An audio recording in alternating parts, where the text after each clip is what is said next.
It is time for us to turn over control of the questions to you, our audience. It is our first Ask Anything of the season. Tonight, On Call with the Prairie Doc.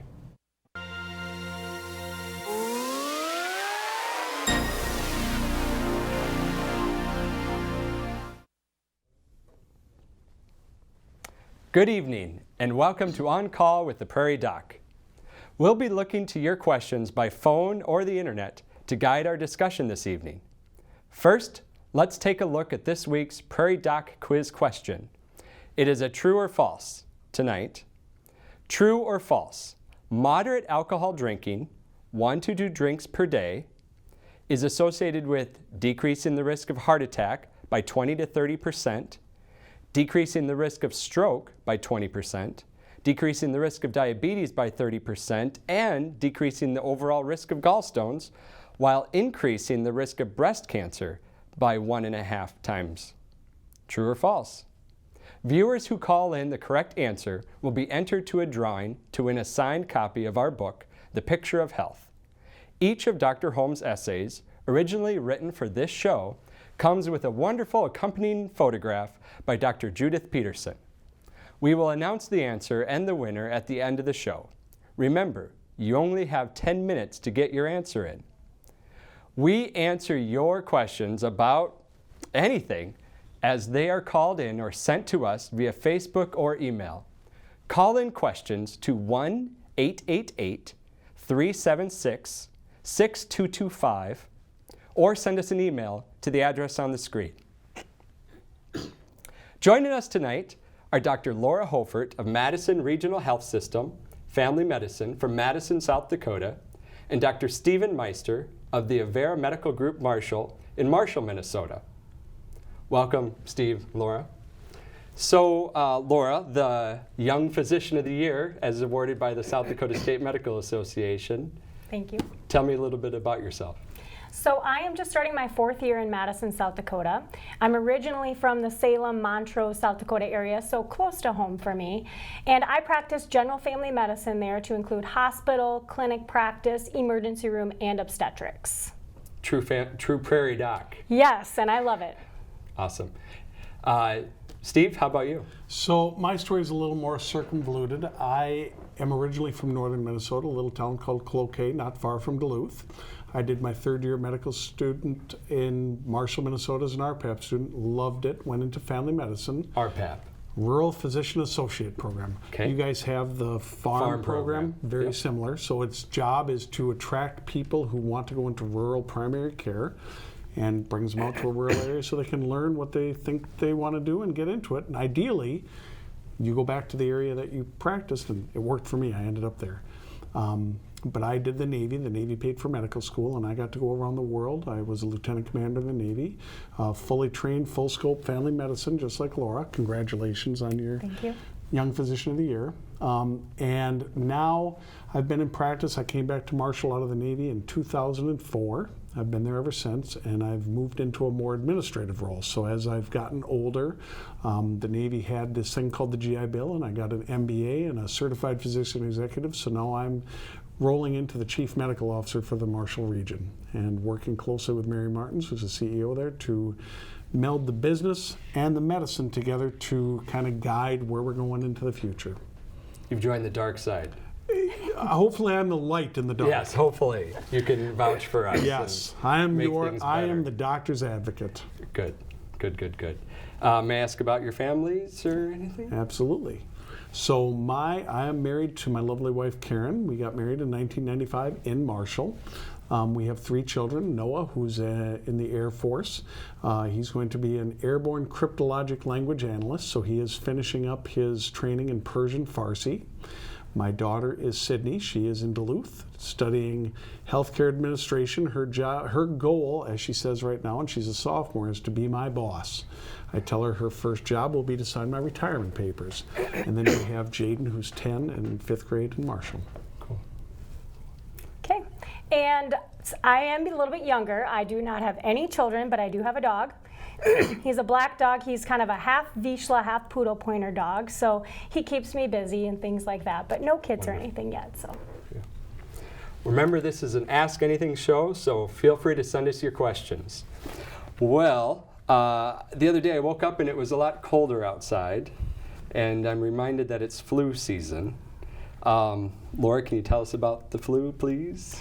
Absolutely. So I think what's important to know is that when you hear flu, it's not the stomach bug, it's not a cold that generally people get, but it's much more serious. So the symptoms are generally going to be headache, sore throat, body aches, high fevers, and sometimes death can be a result of influenza. And that's really what the flu vaccine is protecting us against, and really why it's important to get that flu vaccination, especially for people who are higher risk of complications, who could potentially end up in the intensive care unit or even pass away as a result of influenza. Who is higher risk?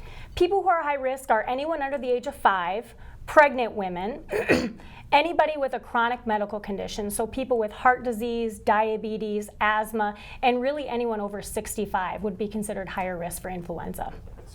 What's the difference between the stomach flu and the flu? So stomach flu is going to be more of those GI symptoms, so vomiting, diarrhea. That's generally caused by viruses, although some bacteria can be implicated in that. But influenza is a viral illness, and that causes a completely different subset of symptoms, can cause more respiratory symptoms, cough, those headaches, high fevers like I discussed. And there's very rarely any associated diarrhea or vomiting with actual influenza. Obviously, we want to prevent it if we can. What can we do to prevent it? Flu vaccination is the best way to prevent it. There are other things, avoiding people who have the flu, making sure you're washing your hands, things like that. But the absolute most important thing you can do to prevent influenza is to get the flu vaccine every year. And we're already starting to see some influenza in the area, and so I tell people now is the time to do it. Even after you get the vaccine, it can take up to 2 weeks for you to be adequately protected, and so really now is the time. I'd add getting your sleep if you can help your immune system. Mm-hmm. Now, what about, is it too early to get the flu shot now? Absolutely not. I recommend everybody get it now. Sometimes people are thinking, well, I'm going to try to predict a later flu season. I want to get it later in the season, but the recommendation really is to do it now. As soon as you have access to the vaccine, you should go out and get it. Because like I said, now that we're already starting to see it, if you are exposed in the 2 weeks after you get the vaccine, you're not adequately protected and could potentially get the virus. Well, I got mine yesterday, and my arm was sore for a little while. I've gotten mine too. I was doing okay today. I haven't noticed it. So, a spearfish woman is wondering if it is possible to get whooping cough after receiving the shot that prevents it. Boy, that's a great question. Depends on the timing. You know, with any disease, there's an exposure, and then the latency period, which is where the exposure to the disease, and whooping cough is bacteria. The diphtheria pertussis bacteria, and if you get the shot and exposed at the same time, your body takes time to build the immunity from the shot. So if you were exposed shortly before getting the shot, there is a chance that the bacteria is going to multiply and come in before the shot's immunity takes place. So the answer would be yes, it is possible. Yeah. I think they've seen that there can be a waning immunity over time. Well, and no so question. We're recommending, you know, as adults, even though as children we might have gotten the pertussis as usually now part of the tetanus shot, Tdap. Tdap or DTaP. That you get a booster now, at least once as an adult. And if you're pregnant, absolutely. If you're pregnant, every single pregnancy, even if you were pregnant last year, you should still get that updated vaccine around 28 weeks gestation. And what we know is that by getting that, you're actually protecting your baby from getting pertussis after birth. Yeah, because pertussis affects us as adults. We get a cough. And it may be a lingering, nagging cough, but it's just a cough. Whereas the youth, the young kids, their body parts are so small, the cough actually causes that whoop, and it can kill them. And if you're having a child, not just if you're pregnant, but the dads, we recommend them getting vaccinated again, and grandparents, anyone that's going to be close to that baby. Because we're the reservoirs. The adults are the reservoirs. Yeah. The shingles shot is, also something that we're getting caught up on, and we're revaccinating. Why are we? Some people had the shingles shot not too long ago. They said they wouldn't need it again, and then now, what happened? This is the benefit and the beauty and the horror of medicine, is that what was studied and was best years ago has now been beat up and perfected and improved upon now. So the old vaccine, the Zostavax is what it was called, was all we had. And shingles is the reactivation of chickenpox. So if you had chickenpox as a child, that virus hides away, it goes away, and it just hides out until I tell my patients the stars and the moon and the sun all align in the right spot, and your stress system is under the perfect amount of stress, and boom, it comes out, and you don't want it. Shingles really, really stinks. It's horrible, it's painful, it lasts. So the old shingles vaccine worked really good, and it was the best we had.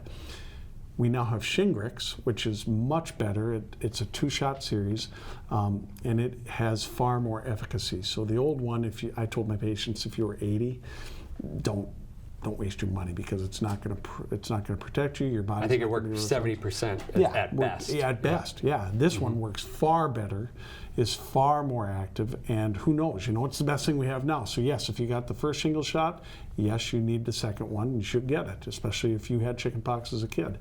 And if you didn't have chickenpox as a kid, for sure get it, because you don't want chickenpox as an adult. Is it the only one you're going to need? Well, who knows? Maybe they'll come up with Shingrix type 2. They're always working on improving our healthcare through immunizations. Yeah, I think it's in the upper 90s, the efficacy, how well it works. Really good. But it does seem like there's been some side effects from it. Have you guys noticed that, or do you know much about that? Just the achiness that I've seen. I haven't heard much more. The other side effect is it's expensive. Yeah. No question it's expensive. Yeah. However, pain medicine for the pain from a shingles outbreak. I had a patient one time who the rash lasted about 3 weeks. He was on pain medicine for 3 years before the pain went away. And he described it as an iron laying across his side. I've heard the Shingrix had a side effect rate about a third of the time people are noticing something, whereas soreness, achiness, some people felt more sick than others, but I don't think it kept anyone from getting that second. Right. I mean, maybe somewhere someone decided not to get that second one, but the biggest reason people weren't getting it is it hasn't been available for most of the last year. They've been marketing it really, really well, and I think we as physicians are doing a good job of spreading the word that it's a good thing. You remember, up until recently, the biggest things that have protected and saved lives were immunizations and public sewer systems. Those saved more lives than anything else we ever did. And I still think that the immunizations protect more lives and save more lives than a lot of stuff. If you can prevent it from ever getting it, you never need to treat it. Yeah, I think our like I said, our sanitary systems, our clean water, our public health initiatives helped us more than anything. Yep. Stephen, when do you recommend we get a colonoscopy? Well, thanks for asking that. It used to be 50 years old for everybody, 10 years before the age of onset of a first-degree relative. So if you had I always tell people there's a baseball player named Darryl Strawberry, and he was diagnosed with colon cancer at age 35. So his children would need to be diagnosed or screened for colon cancer at 25, because that's 10 years before the first-degree relative. We've actually just recommended that it drop by 5 years, so now it's 45, because colon cancer, unfortunately, we're discovering more and more and more of it. And it's becoming earlier and earlier, so we're recommending screening at 45 for everybody. Unfortunately, I've seen that recommendation from the American Cancer Society. A lot of the insurance companies base it off of the USPS, the United States Preventative Services Task Force. So that can be a sticky situation sometimes for people. So I tell people, talk to your insurance company. We're finding more and more, but it's still a screening test. So the number of people needed to treat to find that disease is still relatively low before 45. It can happen, and if you're the one who it happened, you wish you would have gotten the colon screening, the colonoscopy, or one of the other methods sooner. But colonoscopies are also kind of expensive. They cost anywhere between $1,500 and $3,000, and with all the insurance plans they have now, those are high deductible, and people usually don't have that money lying around. Have you guys had much experience with Cologuard or any of the other screening tests yet? Yeah. I use a fair amount of the immunohistochemical testing just because it is less invasive, but the colonoscopy is really the only screening test we have that actually prevents your risk of future cancer, because you're able to go in, remove all those precancers. So if people can swing the idea of doing a colonoscopy, it really, I think, is the best test to do to help prevent colon cancer. Yeah. Although if you're really squeamish about the idea of it, then don't just say no to colon cancer screening. No one should have to die of colon cancer. Right. There are a whole bunch of non-invasive options options that can be offered. It's not just catching it early, we're catching it before it even turns into cancer. And that's why it's successful. No question. Too. Yeah. And the worst part is the prep. They were introduced as a way to move smokers away from traditional tobacco products. Experience shows us that even e-cigarettes and vaping have negative health impacts. The CDC is saying that adolescents should not use e-cigarettes or vape. Certainly pregnant women should not, and individuals who are not smokers or tobacco users already should not start using e-cigarettes. Vaping essentially is the inhalation of different types of substances through an electronic device. We call them e-cigs or e-cigarettes. So essentially it's a liquid that you can put into the device that you inhale from, and there's some sort of heating element that then vaporizes the substance. The different types of chemicals that are included in the e-cigs or e-cigarettes, there can be a wide range of substances. Commonly we'll see nicotine, we may see different flavoring substances, and also we can see different substances that are components of marijuana, so THC or CBD. In general, anything that we inhale into the lungs could have direct toxicity into the lungs. More specifically, nicotine is a particular concern because it's a highly addictive substance. There's been historically some issues with certain flavoring agents, but nothing as big as recently. They have it's called a vaping-associated pulmonary illness. So people get admitted to the hospital and they have respiratory symptoms and also some gastrointestinal. So usually they'll be nauseated, vomiting, have shortness of breath and things like that. But it could be to the THC or it could be to the oils that are in it. A lot of people commonly think that with vapes it's water in there, and it's not. It's a variety of components and a lot of it's oils, and those oils are heated up, they break into a bunch of other components. And that can be a problem because we don't know exactly what's in everything. Essentially two different populations. One would be youth and adolescents, ranging even from middle school to high schoolers. There have been various studies and surveys that have gone out. Most recently, within the last few years, up to 20% of our high schoolers have used e-cigarettes or vaped, and that's even consistent within South Dakota. Another high population that are using e-cigarettes are patients that are smoking, individuals that are smoking. So the idea is, in theory, that they can use the e-cigarettes to try to help them stop smoking. We wouldn't advise vaping as a safe alternative. It's not as safe as people thought, and it might be more dangerous than we initially thought as well.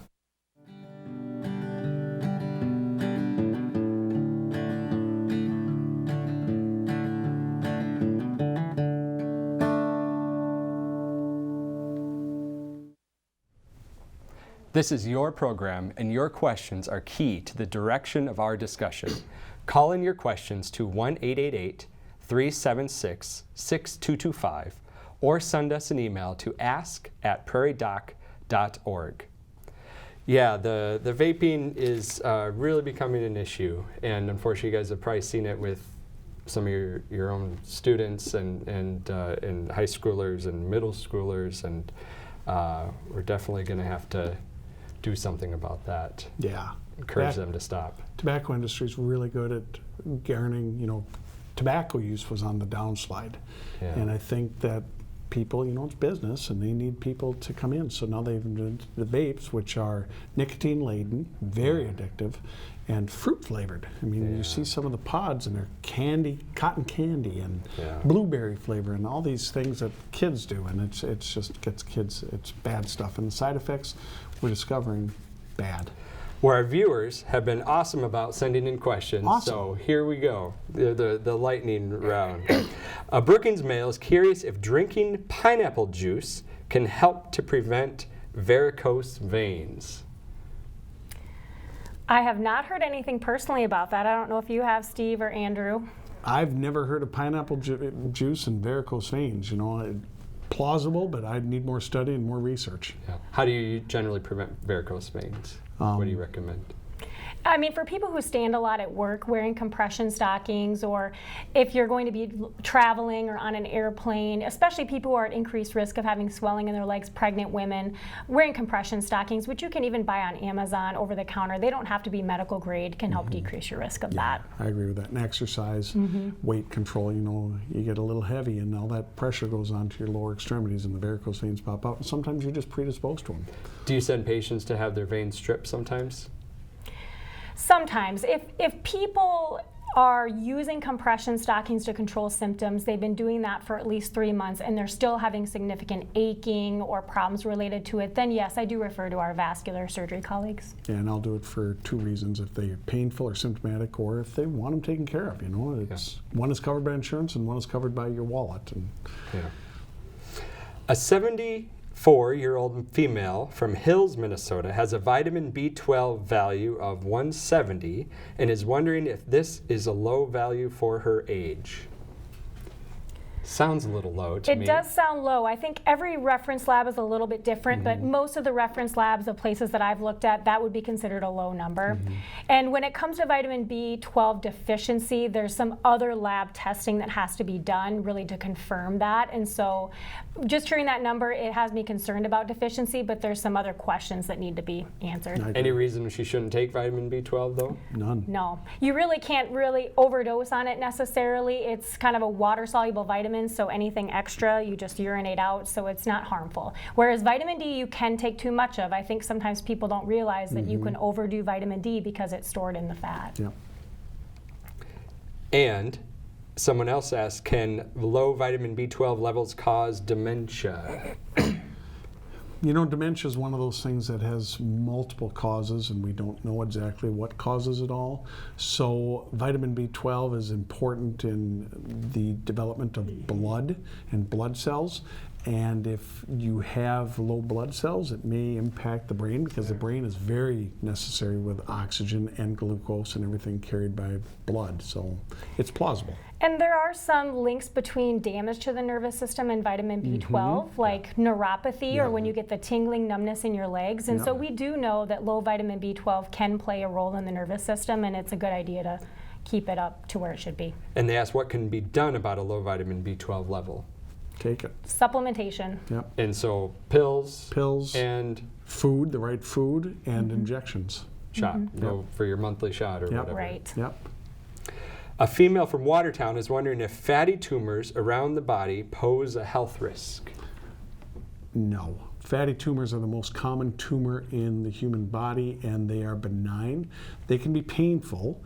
I've seen one where I had a patient years ago who had one about that big, and it was painful. They laid back on it and they could feel it, felt like a softball. But in general, if you have any lumps or bumps or anything, if they're growing or changing or bothering, have them checked. Have to have them checked. Once in a while, I think even a fatty tumor, can be. Yes, on rare occasions it could be, especially if it's growing fast or extremely large. Then those are the ones that we start to raise an eyebrow at. But in general, like Steve said, it's usually benign. Yep. Can you elaborate on what exactly neuropathy is? So that's going to be some damage to the nerves in the body, really in any location, and we often see it sort of in the hands, feet, leg distribution. Diabetes is one of the more common causes of it. And that's where people are going to get numbness in those extremities. They might get some tingling, burning, even pain associated with it, and that's just due to that chronic nerve damage. Pins and needle sensation, a lot of people, Yeah, unfortunately, you can try to find the reason, and sometimes it just you can't. Just happens. Right. A Brookings female is wondering about what the chances are of getting chickenpox after receiving the shingles shot. You won't, because the shingles shot, the Shingrix, is a dead vaccine. The virus has been killed completely, so there's zero chance of getting it from Shingrix. From the chickenpox vaccine, the one the kids get, slight chance, but very low. So if you've got shingles, can you give someone else shingles? You could give somebody chickenpox. If they've don't have immunity to it, then definitely. But shingles usually, no. Yeah. So if you do have shingles, what should you do to help prevent some, transferring it? Well, the biggest thing, like Laura said, is you need to avoid people who haven't had the immunization or are immunocompromised, so somebody who's on chemotherapy or sick, or mostly the young people, because people our age and older have typically already had either the immunization or have had the chickenpox disease. The babies, if you have active shingles, you don't want to be hugging a baby or being around a young child. And I'm pretty sure it can even go in the air. Yeah. Like just sitting, that's why chickenpox was always so transmissible, able to go from one person to another so easily because it just goes in the air. Right. And that can happen from shingles too. Do you have any options for what would help with neuropathy after chemotherapy? That's tough. That's tough because chemotherapy is a double-edged sword. It kills the cancer cells hopefully first, but it also does damage and kills our own body. And so nerve damage is one of those things that comes from chemo, and hopefully, our bodies are able to regenerate, and nerves in the outer part of the body are able to regenerate. It can take years, but I'm not aware of anything that can help it. Do you? Yeah, nothing specific to chemotherapy. Now, there are treatments for neuropathy, and your doctor can talk to you about some of those medication options, especially if it's related to pain complaints, because there are some medications that help with it. But the problem with nerve damage is that it does take so long for them to renew themselves, and so it often tends to be a lifelong problem. Yeah, medications, including pills or creams sometimes. Right. Yeah. And some other holistic things can work too. I've heard of people getting good results from acupuncture and biofeedback and things like that. Sometimes certainly worth a try. Yeah, never hurts. Do you have any predictions as to how effective this year's flu shot will be? That's always a gamble. Flu shot. So they're working on next year's flu vaccine now. And it's always a gamble because these are viruses, and the viruses mutate. And so the government, the CDC, Centers for Disease Control, takes their best guess, and they do really scientific studies. And typically they start over in China, which is where most of the flu starts. And they take their best guess and give it. And like Laura said at the beginning, it's important to get your flu shot. There have been years where we have hit it dead on. And in those years, we rarely see flu.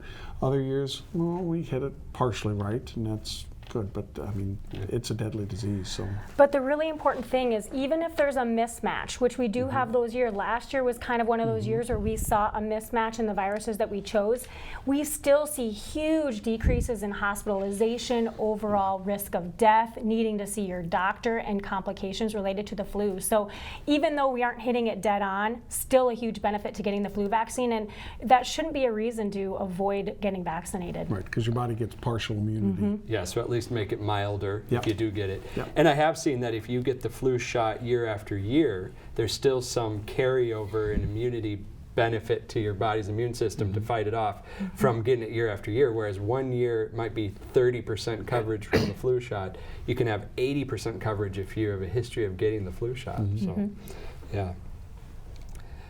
A Flandre male wonders if a man has tuberculosis and has a baby with his healthy wife, will the baby also have tuberculosis?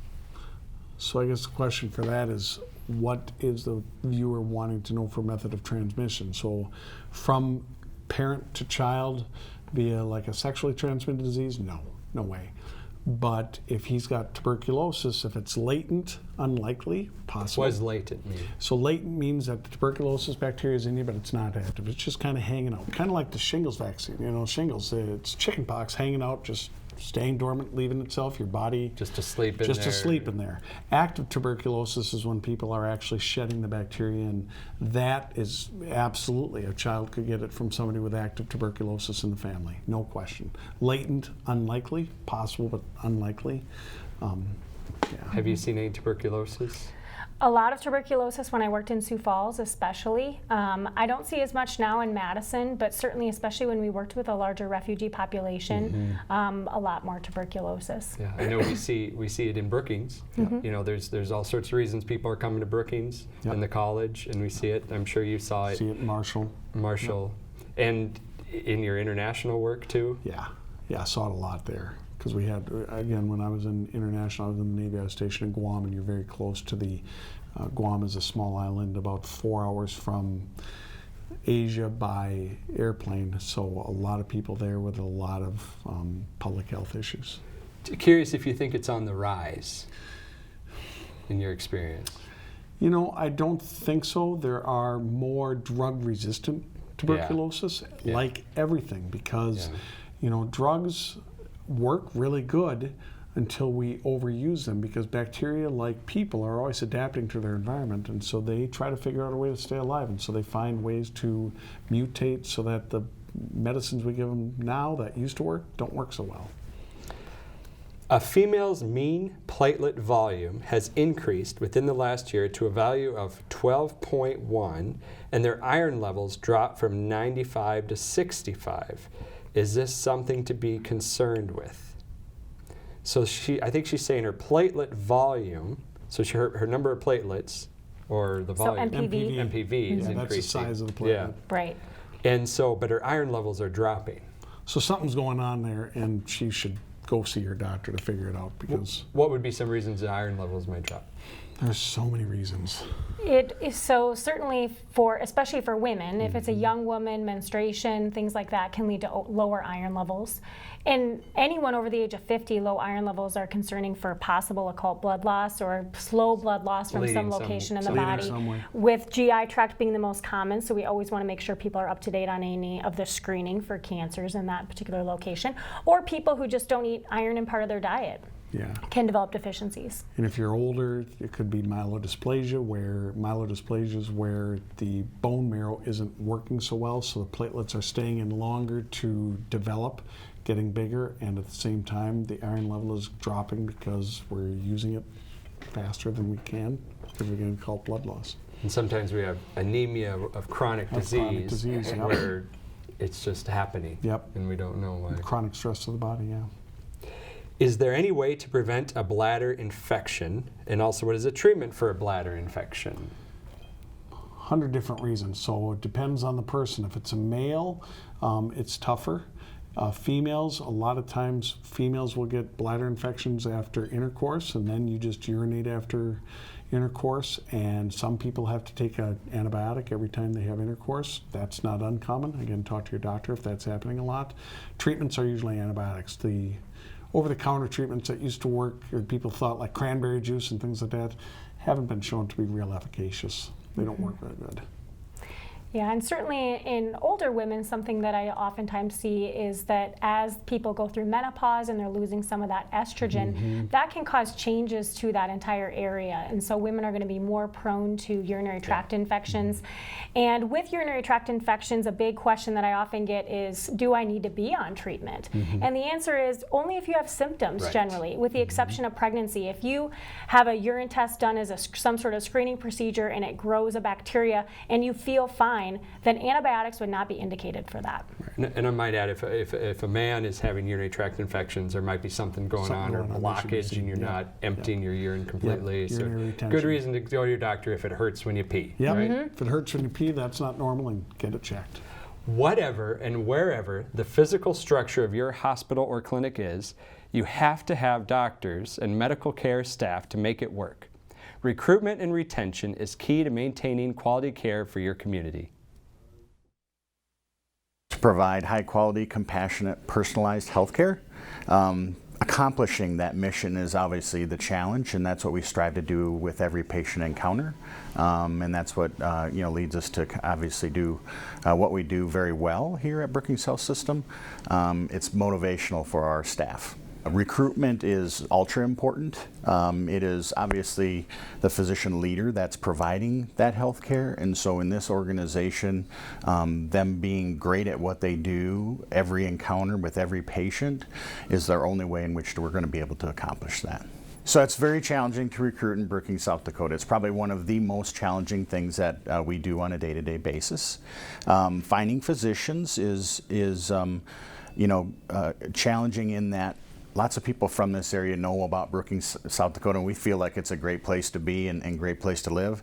Lots of other physicians from around the country that aren't from Brookings, South Dakota aren't really all that usually impressed with South Dakota in general. And so it's selling them, but this community does that within itself when we get them here.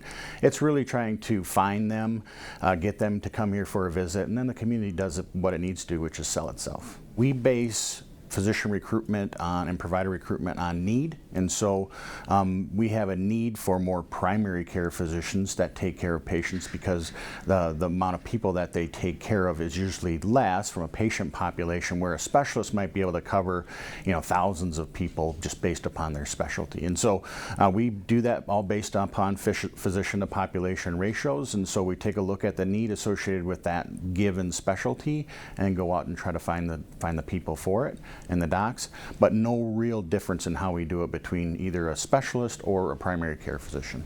The demand out there for different specialties seems to drive how long it takes. Now, sometimes you get really lucky, or somebody from the area that's coming back, and it makes it a little bit easier, but usually that's not the case. And so, as an example, there's just not as many urologists that are coming out of residency these days, and so the demand is very high. Where more on the family practice base, it seems like the demand is still there, but lots of folks that have chosen that specialty, and so it makes the population, obviously, to go after one of those individuals a little bit larger, which then usually equates to a little bit sooner success for us. The people that we recruit here, the docs that we recruit here, the providers, are the same people that are being recruited across the country. So one, it's very challenging, very competitive.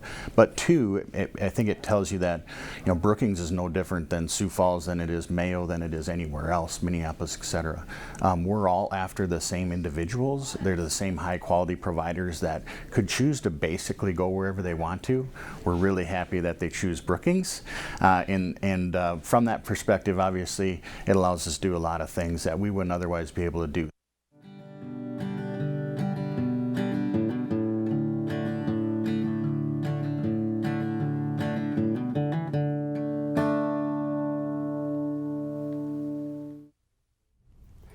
Thank you for calling in with your questions, and now we're going to keep running through them here. A male from DeSmet has had both shoulders replaced and is wondering how long the replacements will last. That's a great question, and the answer is it depends. It depends on how he takes care of those shoulders. It takes care of how well he had them placed and his post-operative course. Usually they last a long time, probably his lifetime. But if he's really active and he's young, they may not last that long. I mean, they're artificial. God gave us what we were supposed to have, and anything artificial is usually not as good as the original. Yeah. Are all healthcare employees in a hospital setting required to get a flu shot? Yes, we're required to get a flu shot where I work, and in any place that I've worked, everyone's been required to get it. And if you don't get it, you have to wear a mask when you're at work, or some people were subject to losing their job. That's how seriously we take it. Yeah. It's nice not to be a hypocrite about it, right? Exactly. A man has had slightly bloody stools for the last 10 years and is wondering what could be causing this. So the first thing I would say to that man is, why haven't you gotten your colonoscopy yet? Because that is the #1 reason to get a colonoscopy. Let's say he did.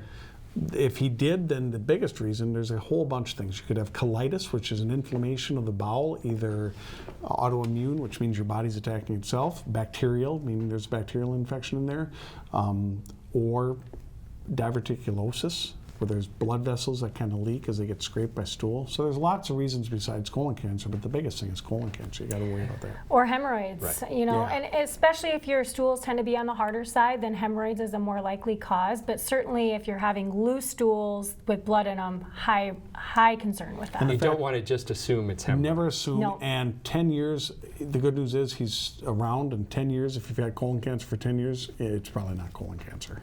I've learned one thing from patients and experience is of course try to keep your stool softer. Yep. Plenty of fiber and water.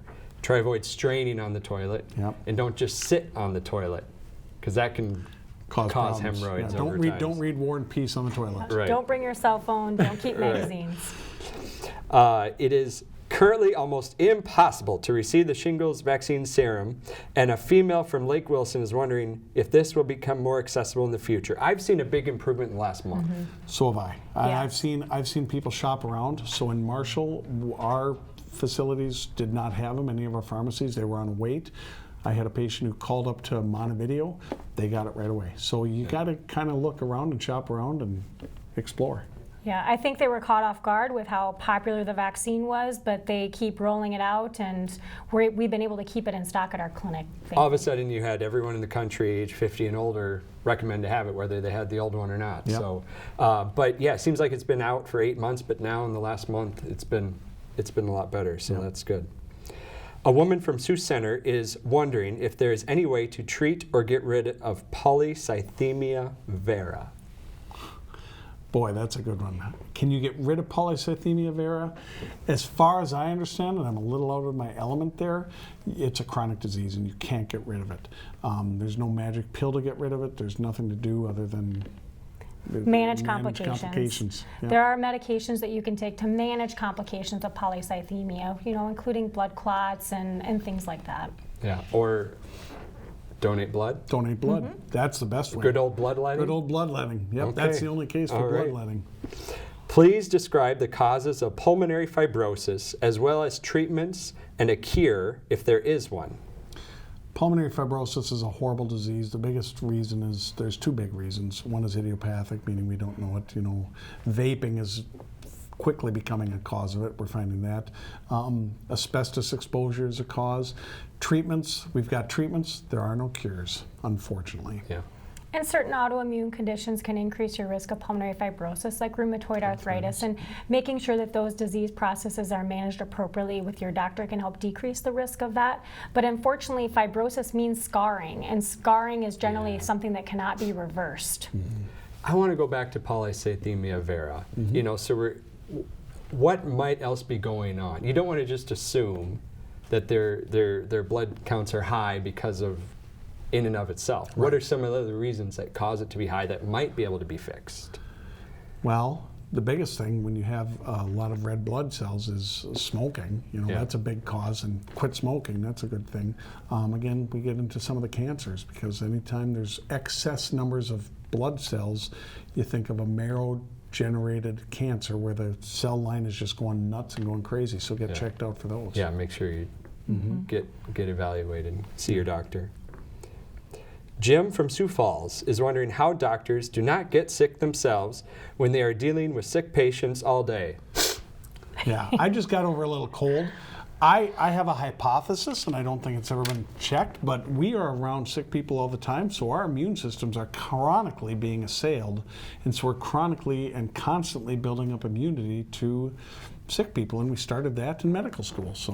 And I've never studied how much hand sanitizer I use on a day-to-day basis, but it is an extreme amount. Yeah, So I do wash my hands. Hand washing is a big way to prevent illness, and we do that all day. Yeah, I'm glad the show wasn't a week ago as far as this one, because I would have been in worse shape with a Kleenex box right here. Yeah. So, yeah, no, it does happen. A female from Custer is wondering about the benefits of collagen supplements. So, again, I need a little more. Is that like glucuronic acid and things like that? They work. I tell my patients who are taking some of those, like glucosamine, chondroitin sulfate, the studies are mixed as far as the scientific studies, but the one thing we know, it doesn't do anybody any harm. So I tell my patients, if it doesn't harm you and you feel better, take it. It's not going to hurt you. And some people have actually quit and said, gosh, I really hurt now, so I think it's helping me. Other people quit and they don't notice any difference. And the important thing about supplements is that they aren't regulated by the FDA, and so you have to kind of pay attention to where you're getting your collagen supplements, because some are not always good quality, and we don't have a lot of data about the effectiveness, and so I think it's fine for people to take them if they feel like they've gotten a benefit, but if you feel like after a few months it's done nothing for you, then might not want to waste your money. Yeah. I'd recommend going on the computer and Googling frontline supplements and safety. An eye-opener about how supplement industry is not well regulated, and you never know, and most of the time what's advertised in the bottle really isn't in that bottle, and it can vary from bottle to bottle, so you really got to be careful with supplements. Buyer beware. Our pharmacy industry is expensive, but it's well regulated and well studied, but supplements are wide open. All right. A female from Springfield had a recent endoscopy and they took a biopsy. Within this biopsy, they found precancerous cells in her stomach lining, but they didn't tell her what should she do. How serious is this? I would have her talk to the provider who did the endoscopy and ask those questions. For my patients, when I do endoscopy and I have precancerous lesions, it's recurrent and repeated and regularly scheduled endoscopy for surveillance because we know they're there. Hopefully the biopsy took care of it and removed it, but if they were there initially, it's just like a weed in the garden, they can grow back. And so we got to keep looking at the garden to make sure the weeds are gone. Please comment on hyperbaric oxygen and counter pulsation for heart health and neuropathy. I'm not aware of any studies on that particular thing associated with that. When I think of hyperbaric oxygen, I think about carbon monoxide treatment or even wound care. Sometimes we're using hyperbaric oxygen, but specifically with the heart, I'm not personally aware of anything related to that. Yeah, I'm not either. You know, it's worth a question to ask your doctor and they can help you find the answer too. Sure. After this short break, please stay tuned for the important takeaway messages from our guests, as well as the answer to tonight's Prairie Doc quiz question. There was a time when doctors were paid with chickens and fresh vegetables. Then it got complicated. The present and future costs of health care. Next time, On Call with the Prairie Doc. For more than a decade, Dr. Holm, in his role as the Prairie Doc, has emerged as a leader of healthcare education and communication in South Dakota and across the country. Every week, Dr. Holm and other medical professionals volunteer many hours to share science-based truth about healthcare on public television, on the radio, in our newspapers, and online. And best of all, everyone has free, easy access to the entire Prairie Doc library. Hi, I'm Jennifer May of Rapid City. As a board member of the Healing Words Foundation, I ask you to consider making a donation. Please help us continue this important work. Go to prairiedoc.org and make a donation today. Thank you.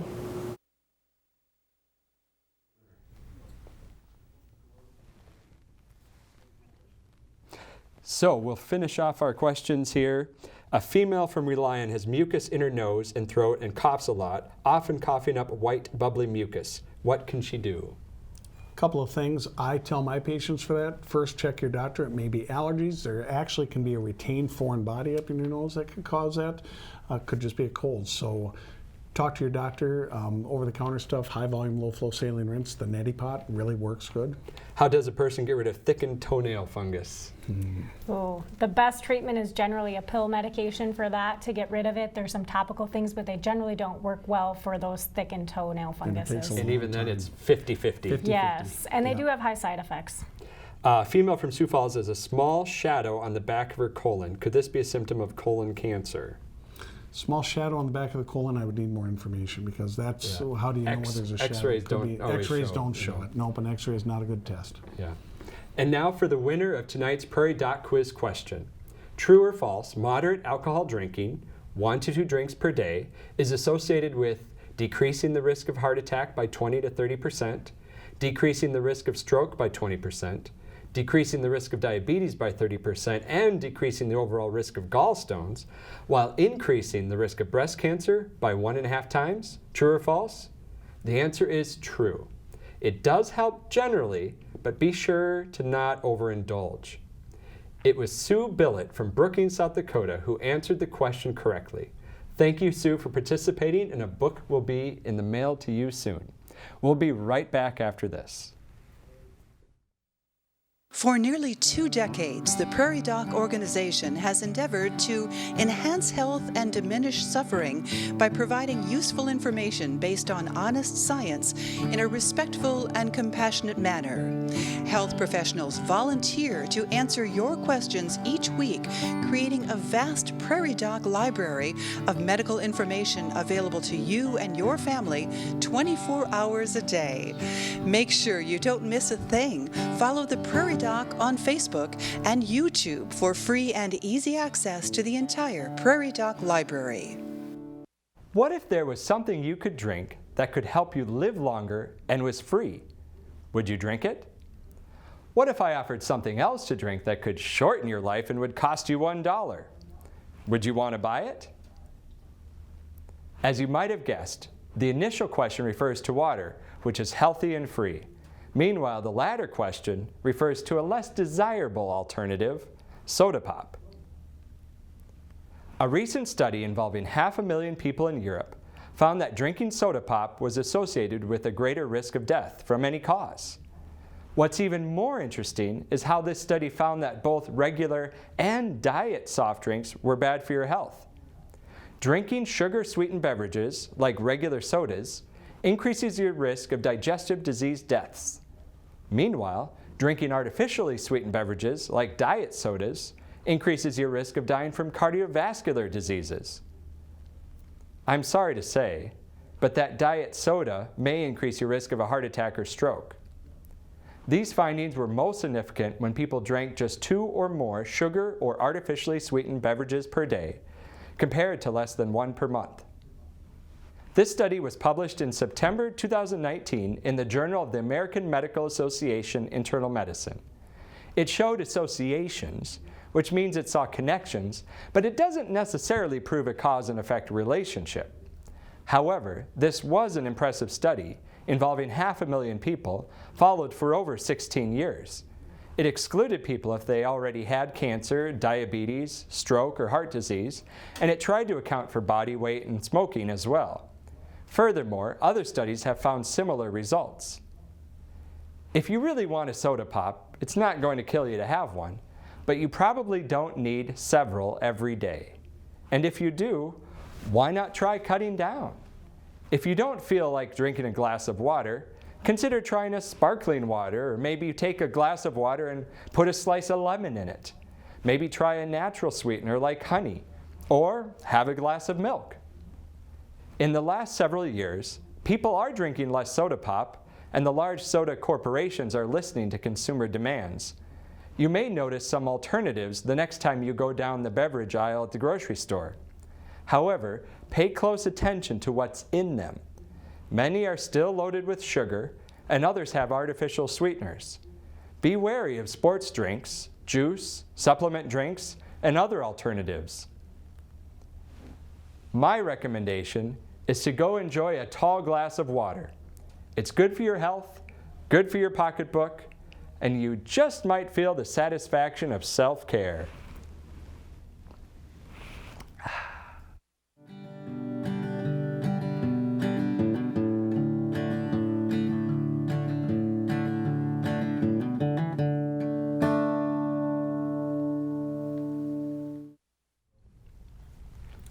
A big thank you to our guests, Laura and Steven, for volunteering to come to our studio in Yeager Hall on the campus of South Dakota State University and add their experience and knowledge to our discussion tonight. If you would like more information about this program or to see more episodes, please like and follow us on Facebook or visit us at prairiedoc.org. Summer may have ended on the calendar, but until we get a hard freeze, there is the threat of mosquitoes and West Nile virus. Please use caution when outside, especially between dusk and dawn. Maybe a freeze tonight. Yeah, get your plants in. Mm-hmm. And even with that warning, it really isn't too early to get your flu shot. It is important, not just for you, but to help protect those around you. That does it for tonight. From all of us here at On Call with Prairie Doc, until next time, stay healthy out there, people.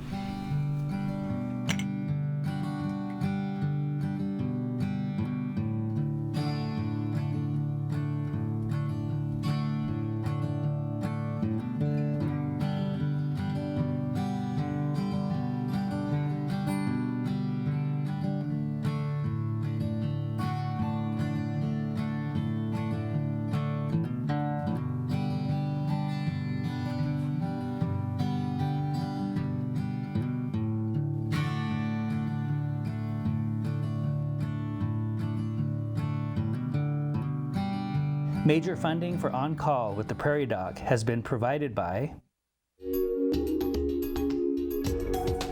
Avera is a proud sponsor of On Call with the Prairie Doc on South Dakota Public Broadcasting.